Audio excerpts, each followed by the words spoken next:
Howdy everyone, I'm Matthew Gage, pastor at Faith Baptist Church in Decatur, Texas. Welcome to our daily Bible study, and we will be in Genesis chapter number 25. Genesis chapter number 25, a few key things before we get started. Number one, we're at the halfway point for the book of Genesis, chapter 25 out of 50. So we are halfway there to the end, so that is exciting. Also in here, there's a lot of transition that takes place in the narrative. We've been looking at the life of Abraham, and we'll have the passing of Abraham here.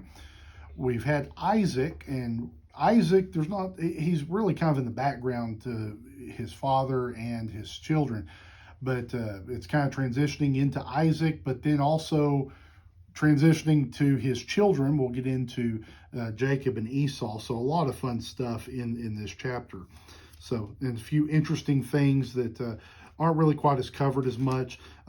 Abraham's marriage after Sarah's death, and also we'll get into some of the family of Isaac.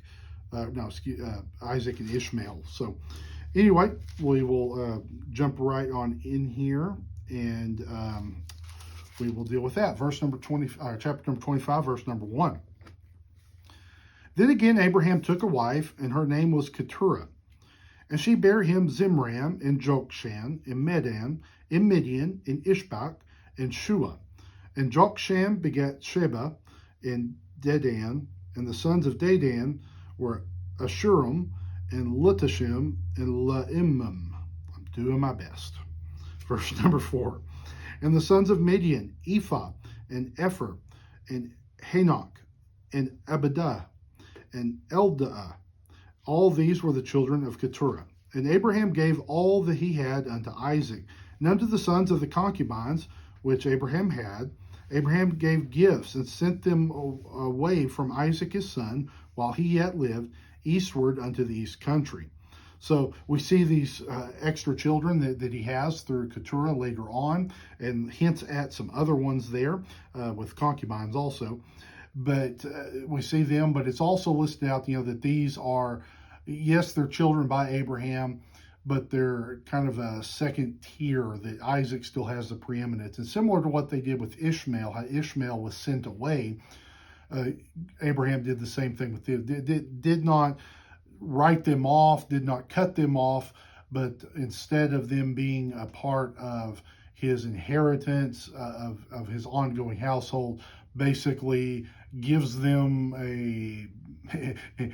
some money to go out and start a new life, and so it lets them go out on their own.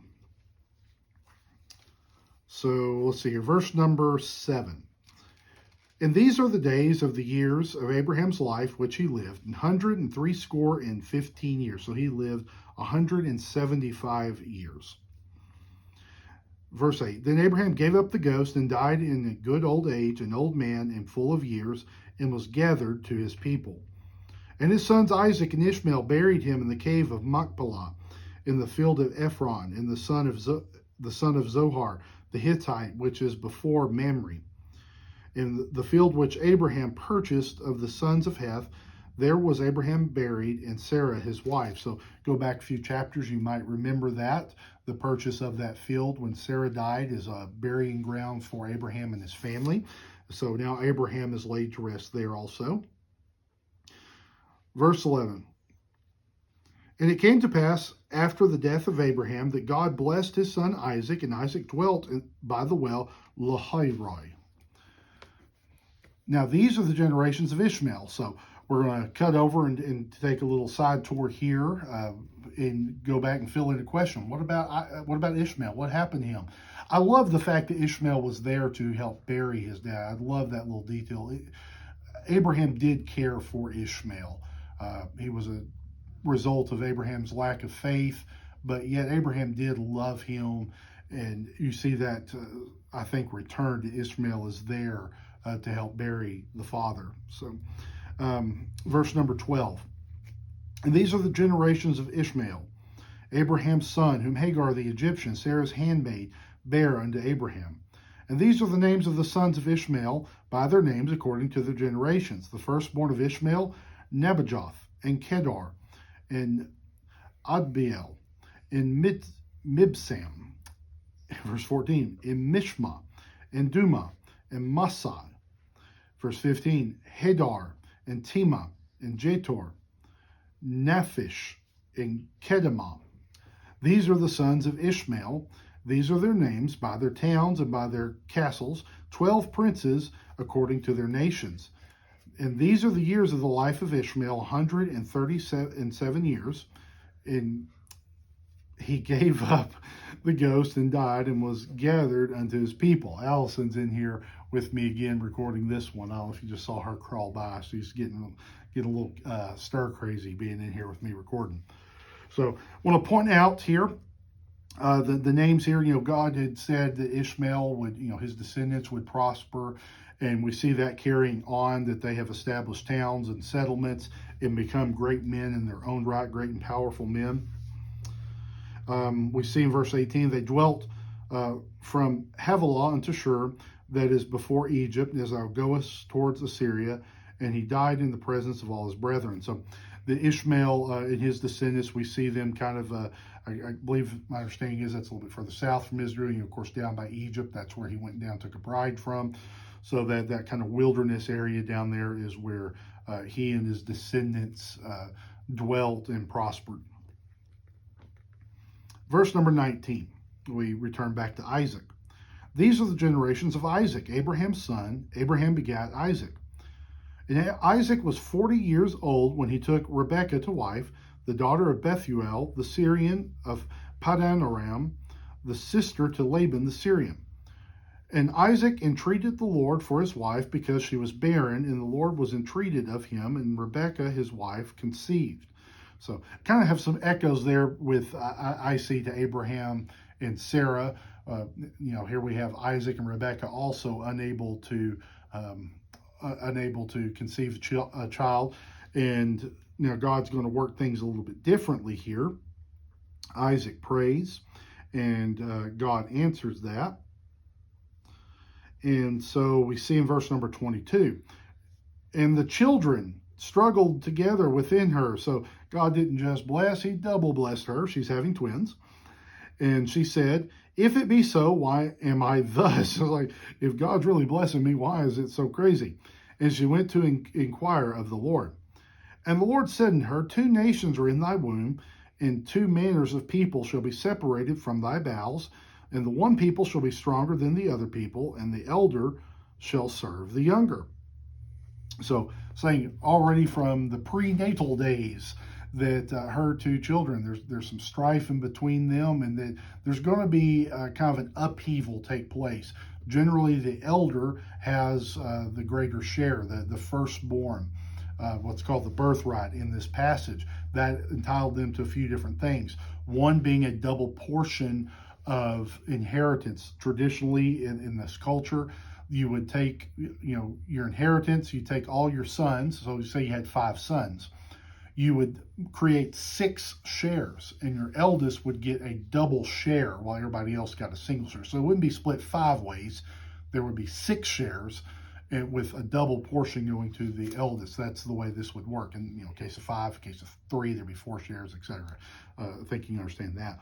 Also, there's some leadership, kind of being the priest or priesthood of the family, the leader of the family. Those kind of things went in with this.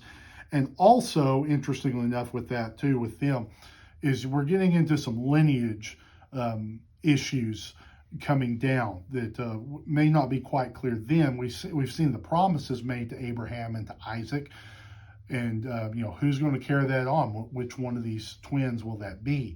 And then you get further on down the line, well, we know that our Lord and Savior Jesus Christ came through this this line through Abraham, Isaac, and which one will he come through? Well, this is what's being told here. And we're going to see the story about how that becomes through the line of the younger son instead of the elder. Verse 24, and when her days to be delivered were fulfilled, behold, there were twins in her womb. Behold, I kind of think that's kind of strange. Like, wait a minute, didn't we already know there were twins? I already kind of told you the twins, but back in those days, there's no sonograms or anything, so you really don't know until they start popping out. Verse 25, and the first came out red, all over like an hairy garment, and they called his name Esau. And after that came his brother out, and his hand took hold on Esau's heel, and his name was called Jacob. And Isaac was 80 years old when she bare them. So real quick, we'll talk about these names. Esau, his name means red, ruddy also, but kind of red. I kind of think of a Texan kind of name there. But his name means red, which goes back to his complexion, the hair that is there.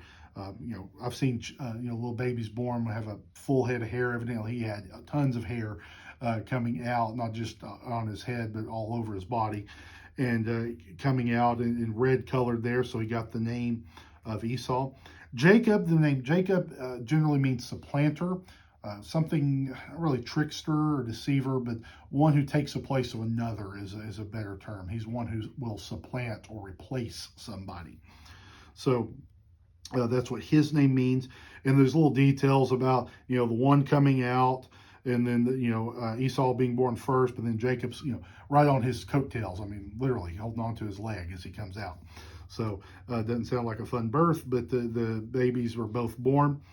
In verse 27, and it's interesting too, you kind of see from the beginning, these two are very, very different individuals. They're not, I don't think they're identical twins by any stretch. The personality, appearance-wise, I think these are two very different individuals.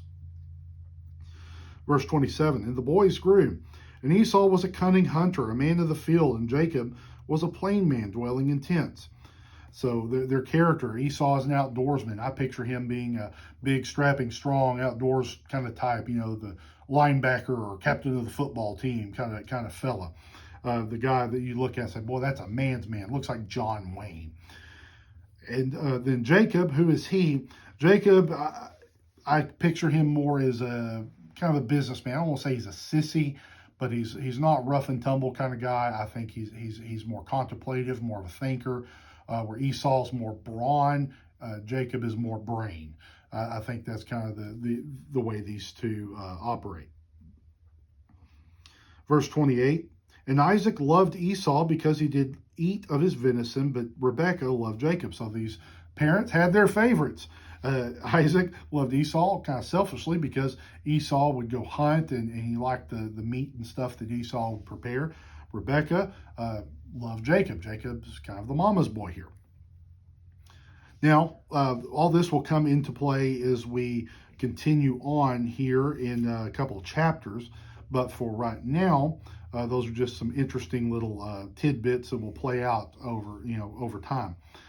But beginning here in verse number 29, we have a transaction that takes place that's very important. And it almost plays off as something almost comical, and that plays off in the way that this works out. What we have here is Jacob buying the birthright from Esau, or Esau selling the birthright to Jacob. Depends on your perspective here. And it's a strange series of events. Let's talk about this as we go in. Verse 29. And Jacob sawed pottage, and Esau came from the field, and he was faint. So Jacob here is cooking. He's making something kind of like a chili, a stew kind of thing there in the tent. And I've also saw one commentary, and it's always stuck with me. I wish I could remember where I read this, that they actually tied that making this pottage back to the death of Abraham, that this may have been some sort of a funerary or mourning type of a custom. So interesting deal if this would tie back to the death of Abraham. I think that would make this even more poignant, what's going on. But Esau's been out in the field, he's been outdoors, he comes in, he's tired, he's hungry. Verse 30, and Esau said to Jacob, feed me, I pray thee, with the same red pottage, for I am faint. Therefore was his name called Edom. The color of the stuff that Jacob was making was red, and Edom means red also, so he kind of keeps his name there. It's just kind of reinforced in this series of events. So he comes in and says, "Oh, I'm dying. Please give me some of that. Give me some of your stew. Give me some of that pottage. I'm fainting here. I'm so tired, so hungry." Verse 31, and Jacob said, "Sell me this day thy birthright." Jacob, he's using his brain. He's kind of a little bit of a trickster. Says, sure, I'll give you all the soup you want if you'll give me the birthright. What was that birthright again? That's the right of being the eldest. Double portion of inheritance, also leadership and different things in the family. So this is a big deal. Verse 32, and Esau said, behold, I am at the point to die. What profit shall this birthright do to me? So Esau says, well, my goodness, I'm starving to death. If I die of starvation, what good is it to me? And see what the deal is. What is he doing here? Is he really selling his birthright for a bowl of soup? Yes, he is. But this is where with Esau, why God chooses Jacob over Esau. Esau saw that birthright and he didn't think highly of it. He didn't think highly of that place in God's plan and God's providence. And to the point that he would jokingly, maybe in his mind, say, oh, yes, I'll trade it for a bowl of soup. Where, we'll joke around. Sometimes husbands and wives say, oh, I'll trade you in. I'll trade you for a new car, kind of jokingly. But we would never really do that. Well, most of us maybe. But we would never really do that. Why? Because we love our spouse. But we treasure them. So we wouldn't do that. Well, here, him saying, I'll trade this away, whether intentionally or not. And I kind of think he's not really fully intentional in what he's doing.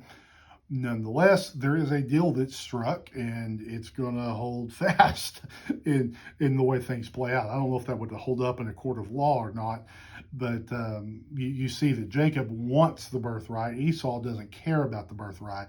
So I think really it's maybe not so much about the actions that take place, but we do get an idea into their minds and to their hearts as to what they value. So verse 33. And Jacob said, swear to me this day. And he sware unto him, and he sold his birthright unto Jacob. And then Jacob gave Esau bread and pottage of lentils. Sorry, they were eating victuals, but not lentils. Pottage of lentils. And he did eat and drink, and rose up and went his way. Thus Esau despised his birthright. So why did Esau despise his birthright? Well, that he would trade it away for so light a return. And like I say, I kind of get the picture here. I know he swears and stuff to it. I kind of picture him not thinking this isn't serious. This is just Jacob being silly. I don't know how serious Esau was in this, because when all things play out, he's gonna be pretty angry at Jacob when he loses that preeminence. So like I said, I think this is more seeing into their character and their morality and those type of things in these actions. I think that's the biggest thing you can take away in this. So anyway, there we go, chapter number 25. And we will continue talking about Isaac and his descendants here as we carry on for the next few chapters. And anyway, there we go. We'll call that good, Genesis chapter number 25. So I appreciate you watching. I hope it's been a help and a blessing to you.